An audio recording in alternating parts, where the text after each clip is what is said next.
First ஒரு பாத்திரம் எடுத்துக்கலாம். அந்த பாத்திரம் நல்லா சூடாகட்டும். சூடான பிறகு தேவையான அளவுக்கு கொஞ்சமாக எண்ணெய் ஊற்றிக்கலாம். இப்போது எண்ணெய் நல்லா காஞ்சி வந்துருச்சு. எண்ணெய் நல்லா காஞ்சி வந்ததுக்கப்புறமா கொஞ்சமாக கடுகு ஆட் பண்ணிக்கலாம். கடுகும் நல்லா பொரிஞ்சு வரட்டும். கடுகு நல்லா பொரிஞ்சு வந்ததுக்கப்புறமா கொஞ்சமாக காஞ்ச மிளகாய் ஆட் பண்ணிக்கலாம். கொஞ்சம் ஸ்லோ பண்ணிவிட்டு கொஞ்சமாக காஞ்ச மிளகாய் ஆட் பண்ணிக்கலாம். ஸ்லோலே வைக்கலாம், ஏன்னா கலர் வந்து ரொம்ப சேஞ்ச் ஆகிடக்கூடாது. அப்புறமா கருவேப்பிலை ஆட் பண்ணிக்கலாம்.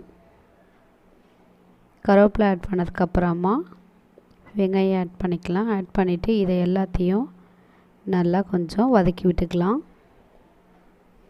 கலரெல்லாம் நல்லா சேஞ்ச் ஆகி அதோட பச்சை வாசனை போகிற அளவுக்கு நல்லா வதக்கிக்கலாம். இப்போ இது வதங்கிறதுக்காக நம்ம என்ன பண்ணிக்கலாம், கொஞ்சமாக உப்பு ஆட் பண்ணிக்கலாம்.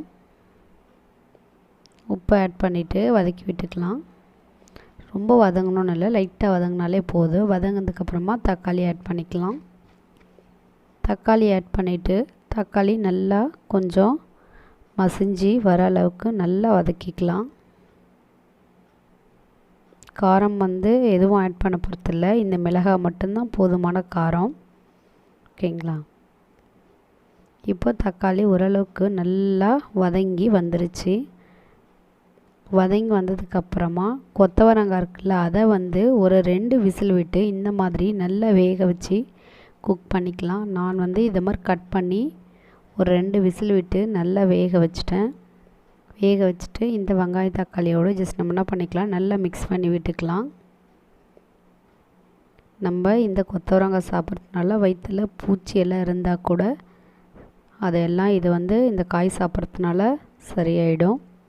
இப்போது மஞ்சத்தூள் ஆட் பண்ணிக்கலாம். ஆட் பண்ணிவிட்டு அதையும் நல்லா மிக்ஸ் பண்ணி விட்டுக்கலாம். இப்போ இதை மிக்ஸ் பண்ணிகிட்டே இருக்கும்போது சிறு பருப்பு இருக்குல்ல, அது வந்து ஜஸ்ட்டு ஒரு 2 விசில் விட்டு அதையும் நல்லா குக்கரில் வேக வச்சு எடுத்துக்கோங்க. இந்த மாதிரி நல்லா வேக வச்சு எடுத்துகிட்டு இந்த கொத்தவரங்காயோட இதை நம்ம மிக்ஸ் பண்ணும்போது டேஸ்ட்டு ரொம்ப சூப்பராக இருக்கும். சாதத்துக்கு இது ரொம்ப சூப்பரான ஒரு சைட் டிஷ் இது. ஓகேங்களா? ஆனால் நீங்கள் அதை அப்படியே சாப்பிட்றத விட இந்த பருப்பு ஆட் பண்ணிவிட்டு, இது வந்து பாசி பருப்புன்னு சொல்லுவாங்க, சிறு பருப்புன்னு சொல்லுவாங்க. ஜஸ்ட் நம்ம இதை வேக வச்சு இந்த காயோடு ஆட் பண்ணிக்கணும். அப்படி ஆட் பண்ணுறது மூலயமா டேஸ்ட்டு ரொம்பவே நல்லாயிருக்கும். ஆல்ரெடி எல்லாமே குக் ஆகிட்டு இருக்குது, நம்ம ரொம்ப குக் பண்ணணும்னு அவசியமே இல்லை. ஜஸ்ட்டு சால்ட்டு போட்டுட்டு இது கொஞ்சம் ட்ரை ஆகிற அளவுக்கு நம்ம மிக்ஸ் பண்ணி விட்டாலே டேஸ்ட்டு அல்டிமேட்டாக சூப்பராக இருக்கும். ஜஸ்ட்டு இதை நல்லா மிக்ஸ் பண்ணிவிட்டு அந்த தண்ணி கொஞ்சம் நல்லா ட்ரை ஆகி கொஞ்சம் கெட்டித்தன்மை வந்தோடனே சூப்பரான சைட் டிஷ் வந்து சாதத்துக்கு ரெடி ஆகிடுச்சு. கண்டிப்பாக நீங்களும் உங்கள் வீட்டில் ட்ரை பண்ணி பாருங்கள். ஓகேங்களா? இந்த மாதிரியான ரெசிபி